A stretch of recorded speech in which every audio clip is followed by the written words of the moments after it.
Camilo, le agradezco muchísimo. Me disculpa, pero tengo en línea al señor comandante del Ejército que tiene no un relato periodístico, sino una realidad encima. Es reasumir el control de una zona muy importante del país. Señor comandante del Ejército, General Ospina, gracias por atendernos. Buenos días. Buenos días, Julio. Muy amable. Mi general, ¿cuánto tiempo requiere usted y su tropa para volver a tomar control sobre la zona? Bueno, estamos en el desarrollo de la tarea. Ya llevamos 3 semanas fortaleciendo precisamente en contra de esta intención que ha tenido el Clan del Golfo, y nosotros ya tenemos una estabilidad inicial, pero quisiéramos que la estabilidad no implicara tener que estar haciendo caravanas y que la gente pueda salir más tranquila. En ese espacio de tiempo, pues esperamos que en el transcurso de esta semana, con el anuncio que ha hecho el señor presidente y con las tareas que continuamos desarrollando todos como fuerza pública, podamos generar la estabilidad en este territorio. El señor presidente propone un plan de paz total y propone un cese al fuego con grupos ilegales como el Clan del Golfo. El Clan del Golfo no solamente no cumplen con el cese al fuego, sino que continúan con el control sobre la gasolina de los irregulares, que es el narcotráfico y la minería ilegal. Con el narcotráfico ni hablar lo que está pasando, pero el problema allí es la minería ilegal. General, ¿es muy difícil o es una tarea de qué magnitud recuperar los espacios de la minería ilegal y la intimidación a la población civil que rodea el epicentro de la minería ilegal? Sí, es un reto el que tenemos, y precisamente por eso en el Consejo de Seguridad que se adelantó el día de ayer se estableció que no solamente la presencia de la fuerza pública para garantizar precisamente la estabilidad en el territorio, sino que se requiere de que todo el grupo de mineros en los diferentes niveles puedan entrar a un programa de distrito minero. Esto quedó a cargo del señor ministro del Interior y es algo que también desde hoy ya se está desarrollando en unas mesas acá en Bogotá. General, quiero preguntarle sobre la relación que tienen ustedes con el ministro de la Defensa, Iván Velásquez, porque mucho se ha especulado que no hay una buena relación, que hay un distanciamiento con el ministro de la Defensa. ¿Cuál es la realidad? ¿Es así como nosotros lo revelamos aquí en W Radio, que habrían 2 generales en retiro que están minando esa relación con el ministro de la Defensa? ¿Qué tiene que decir usted, general? Bueno, frente a esto, nosotros somos muy juiciosos frente a la Constitución y la ley. Nosotros somos una institución jerárquica, somos civilistas en el concepto del compromiso que tenemos frente a la democracia, y así lo hemos venido cumpliendo. En ese orden de ideas, nuestro conductor político como tal es nuestro presidente de la República, y en lo que corresponde como el vocero oficial y como la orientación en el tema político está nuestro ministro de la Defensa. Allí no tenemos ninguna dificultad.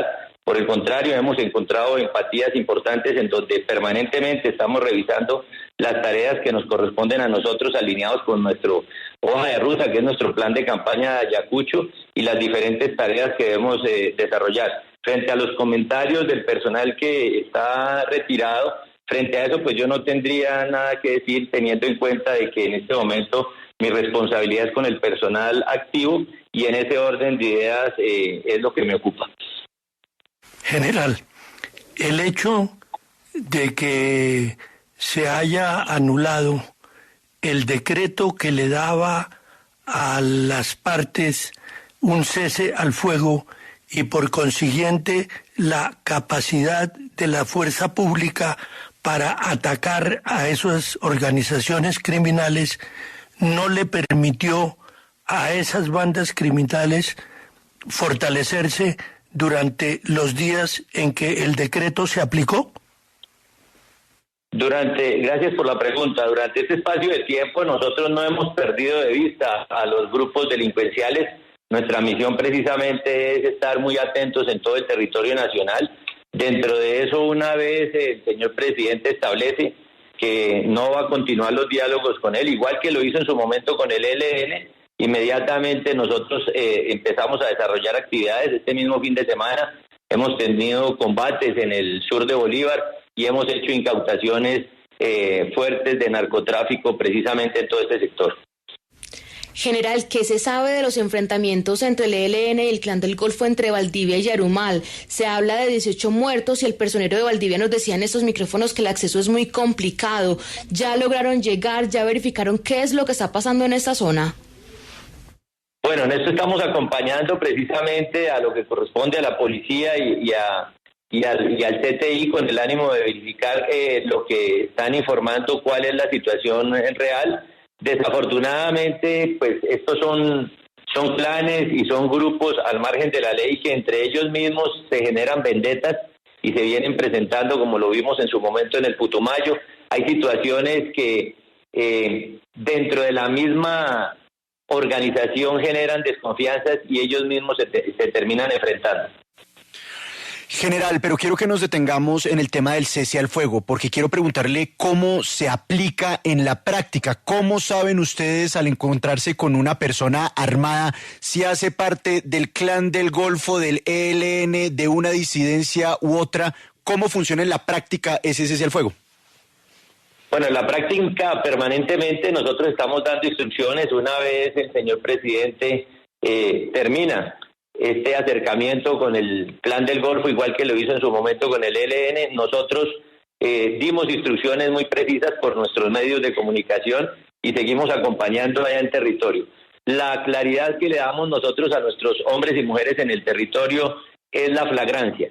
Todo lo que presente o tenga connotación de flagrancia inmediatamente es atacado, y eso es lo que nos permite hacer los avances en los resultados que hemos tenido a la fecha. Sí, quiero preguntarle por un tema que hemos tocado aquí en la W en las últimas semanas, y es el tema de la cooperación con agencias internacionales en la lucha contra la droga.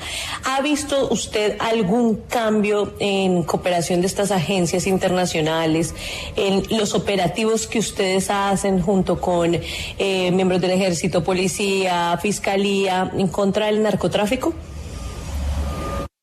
No, por el contrario, creo que hemos establecido unos parámetros que nos permiten precisamente reorientar. Hay una intención de nuestro gobierno nacional, y es que hasta que no establezca una sustitución de cultivos específica de una de las modalidades que hay, que es la erradicación, porque el resto es la interdicción, entonces hemos volcado precisamente esos apoyos de inteligencia y de medios para trabajar en contra de la interdicción, y eso es lo que venimos haciendo interdicción toda la fuerza pública para atacar precisamente el narcotráfico.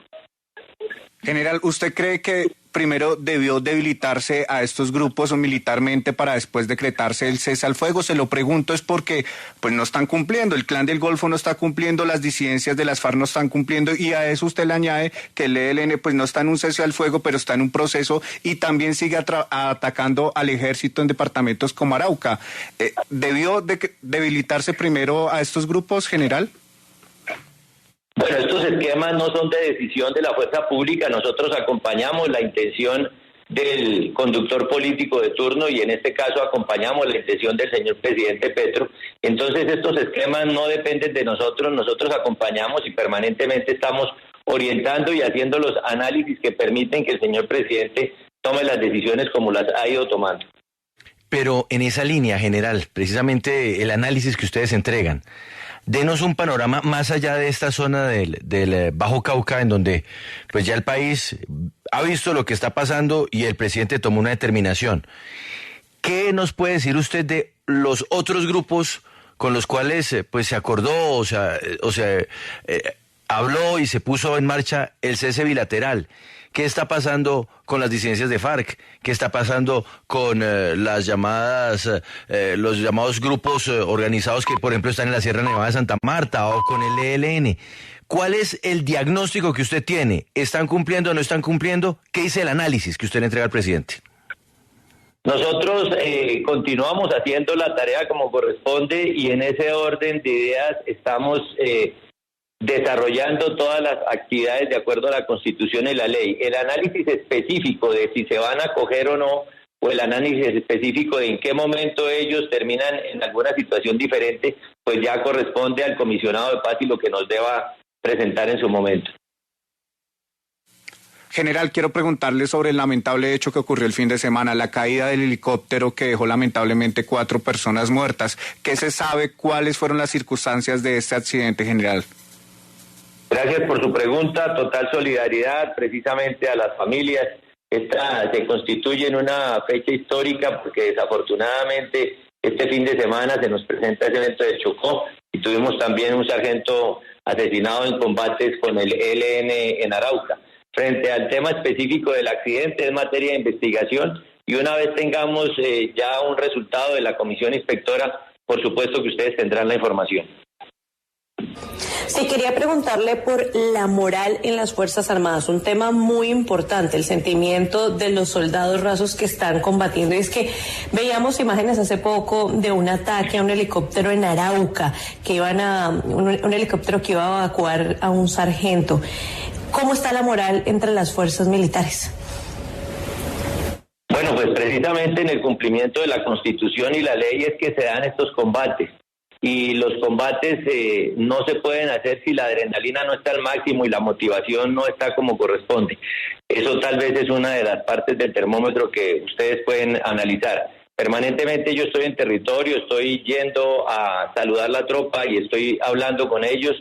Y hay inquietudes que tienen dentro de su proyección de carrera que voy absorbiendo como comandante del ejército, pero en ningún momento he recibido ninguna situación que no sea diferente al compromiso de cumplir con la Constitución y la ley.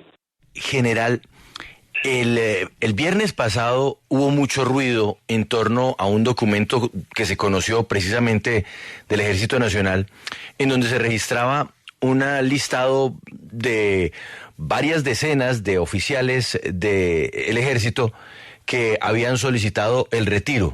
Algunos empezaron a señalar que estos oficiales estaban pidiendo el retiro porque estaban insatisfechos por lo que está ocurriendo. ¿Esto es así o al contrario, esto es normal? Gracias por la pregunta, dentro del esquema de movilidad de carrera y dentro de la misma institución, que es una institución piramidal, se presentan muchos motivos por los cuales las personas presentan su solicitud propia de retiro.